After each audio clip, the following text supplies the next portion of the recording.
The chill of early morning always felt different in the woods. It wasn't the biting cold of winter, but a crisp, clean air that made your breath plume like smoke and your ears tingle. My name is Alex, and I was 12. Usually, I hated getting out of bed before the sun, but today was special. Today, I was going hunting with my dad. Dad was a big man, not just in size but in presence. He had hands like catcher's mitts and a laugh that could shake the leaves off trees. He knew the woods better than anyone, or so I thought. He taught me how to read animal tracks, how to move silently, how to tell west from east just by looking at the moss on a tree. Hunting with him wasn't just about the hunt.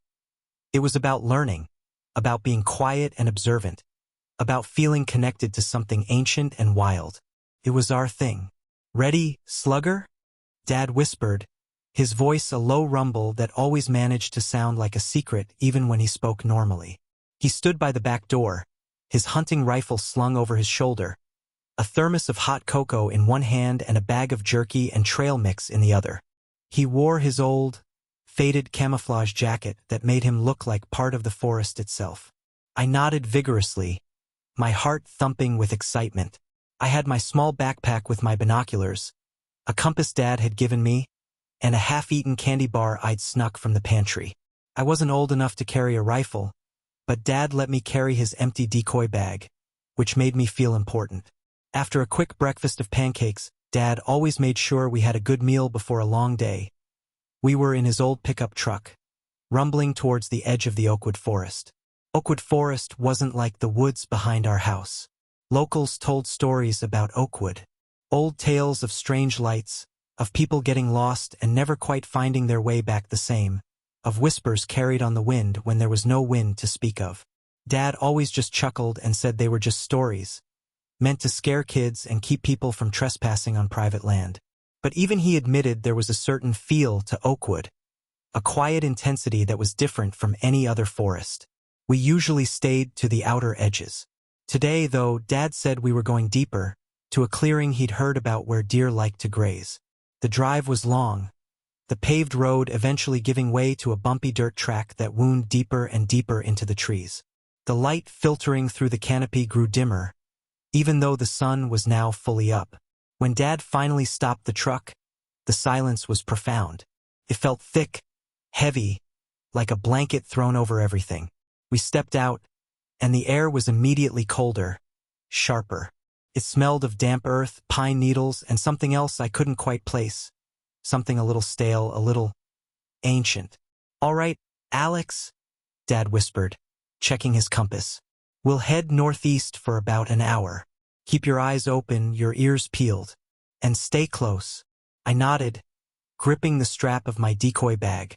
The usual sounds of the forest, chirping birds, rustling squirrels, the distant call of a crow, seemed muted here, almost non-existent. It was as if the forest was holding its breath. We walked for what felt like ages, our boots crunching softly on the fallen leaves and twigs. Dad moved with a practiced grace, his rifle held ready, his gaze constantly sweeping the trees. I tried to imitate him, stepping lightly, my eyes darting from shadow to shadow. We saw plenty of signs of wildlife, deer tracks, rabbit droppings, even what looked like a bare footprint, though Dad confirmed it was old. But we didn't see any animals. Not a single one. It was odd. Usually Oakwood was teeming with life. "Quiet today, isn't it?" I whispered to Dad. He grunted, his brow furrowed slightly. "Too quiet, kiddo. Animals know something we don't, sometimes." A shiver ran down my spine. We pressed on, moving deeper. The trees here were different too. Taller, darker, their branches intertwining overhead to form a dense canopy that blocked out most of the sun. The ground was covered in a thick carpet of moss, making our footsteps almost silent.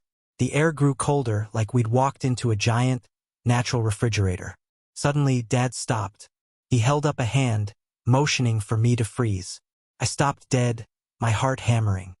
He slowly raised his rifle, peering into a thicket of tangled bushes. I strained my eyes, but I saw nothing. Then I heard it. A faint tap, tap, tap. It sounded like something tapping on wood, but it wasn't the regular rhythm of a woodpecker. It was irregular, almost hesitant. "What is it, Dad?" I whispered, my voice barely audible. He slowly lowered his rifle, his eyes narrowed. "I don't know, Alex. Never heard anything like it." He paused, listening intently. The tapping stopped. The silence returned, even heavier than before. "Just stay close," he said, his voice a little lower than usual. We continued, but the uneasy feeling stayed with me. Every shadow seemed to stretch and twist into strange shapes. Every rustle of leaves sounded like footsteps. My imagination, usually a fun place, was now working against me. Then Dad pulled out his compass. He frowned. "That's odd," he muttered. "My compass is spinning." He tapped it, but the needle just whirled wildly, refusing to settle. He then pulled out his phone, but there was no signal. "All right, Alex, new plan," he said, trying to sound calm, but I saw the worry in his eyes. "We're going to head back the way we came." We must have veered off course. But the way we came was no longer clear. The mossy ground didn't hold our footprints well, and the trees all looked identical in the dim light. We walked for what felt like another hour, trying to retrace our steps, but nothing looked familiar. The woods were closing in around us. That's when the whispers started. At first, I thought it was just the wind, carrying the distant murmur of leaves. But there was no wind, and the whispers weren't just rustling leaves. They sounded like voices, far away, indistinct, but there. They seemed to come from everywhere and nowhere, swirling around us, just beyond the edge of hearing. "Dad," I whispered, clutching his jacket sleeve. "Do you hear that?" He stopped, his head cocked to one side. His face was pale. "Yeah, I hear it," he said, his voice tight. He pulled me closer, putting a protective arm around my shoulder. "It's just the forest, Alex. Old trees settling." But he didn't sound convinced. The whispers grew louder, clearer. They weren't speaking words I understood, but they sounded curious, like a dozen quiet voices talking about us, assessing us. I felt goosebumps prickle on my arms and neck. It felt like eyes were watching us from every dark pocket between the trees. We kept walking, Dad trying to find a landmark, anything familiar. The air grew colder still, and the dim light seemed to be fading faster than it should. It was only early afternoon, but it felt like dusk was settling. Then we saw it, or rather them. Just ahead, through a gap in the trees, stood a cluster of figures. They were tall and slender, almost impossibly so, and their skin looked like bark, twisted and gnarled like old tree trunks. Their heads were smooth, eyeless, but I felt them looking at us. They weren't moving, just standing there, perfectly still, blended almost perfectly with the trees. My breath hitched in my throat. Dad froze. His arm tightened around me, practically crushing my shoulder. He didn't raise his rifle this time. He just stared, his eyes wide with a fear I'd never seen on his face before. "Don't move, Alex," he breathed, his voice barely a whisper. "Don't make a sound." The figures didn't move. They simply were. But the whispers around us intensified, swirling into a distinct chorus, a low, unnerving hum that seemed to vibrate in my bones. It was almost like they were communicating not with voices, but with the very air around us. Then one of them, the tallest one, slowly raised an arm. Its hand was long and bony, like a branch, and it pointed a gnarled finger directly at us. The whispers grew to a howl, not loud, but deep and resonant. A sound that seemed to come from the very ground beneath our feet. "Run!" Dad yelled, his voice like a clap of thunder in the sudden, terrifying silence that followed the howl. He yanked me behind him and we bolted. We ran blindly, crashing through bushes, tripping over roots, not caring about silence anymore. The only thing that mattered was getting away. Behind us, I heard it, a rapid, dry, rustling sound, like 1,000 dead leaves being dragged across the forest floor. It was fast, gaining on us. I risked a glance over my shoulder. The tree figures were moving, not running like us, but swaying, gliding through the undergrowth with an impossible speed, their long limbs stretching and contracting. They weren't flesh and blood.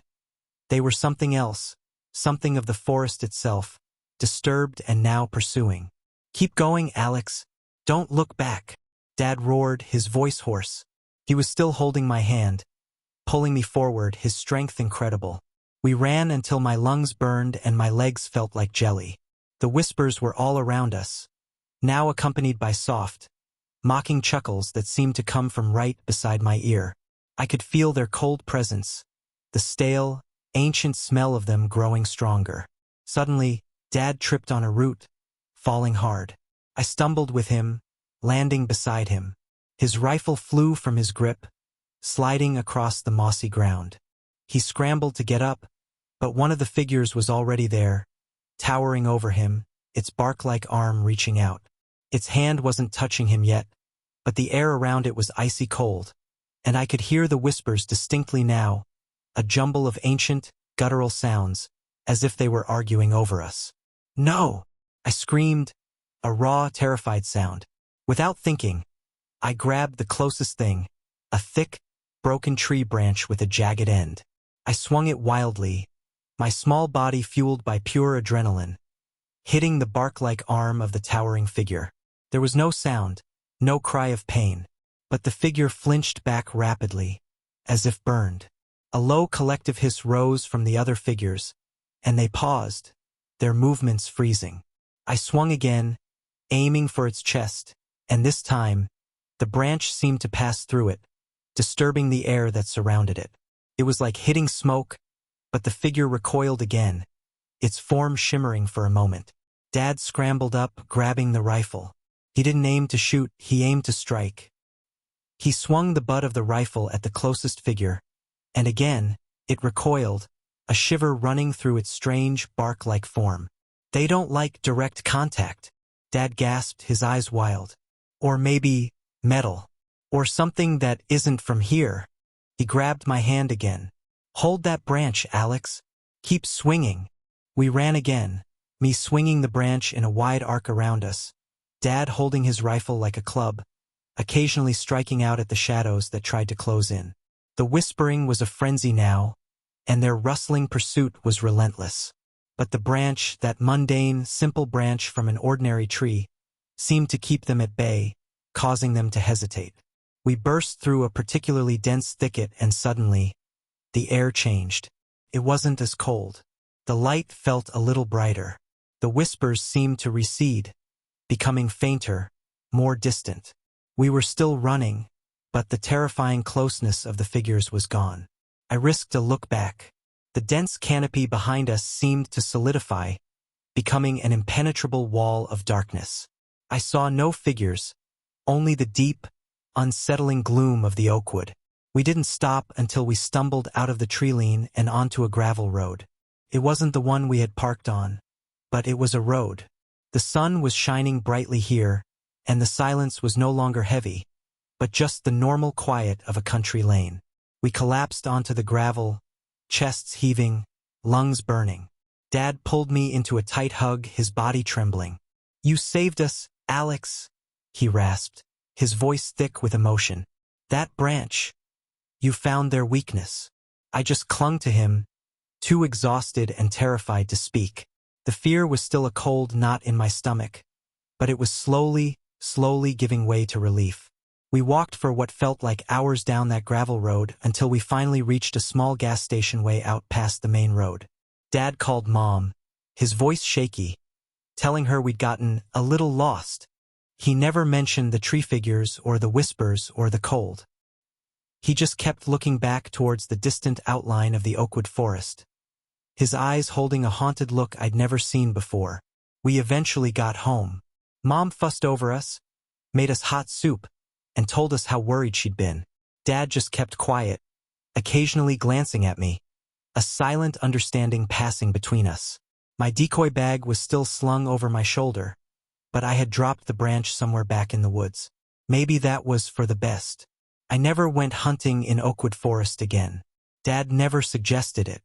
And sometimes, when the wind rustles the leaves outside my window at night, I could almost hear the faint, distant whispers, carried on the breeze, reminding me of what lurks in the deep, dark heart of the woods, waiting for someone to get lost. Oakwood Forest wasn't just a place of trees and animals. It was a place of things that shouldn't be, and I had seen them, and they had seen me,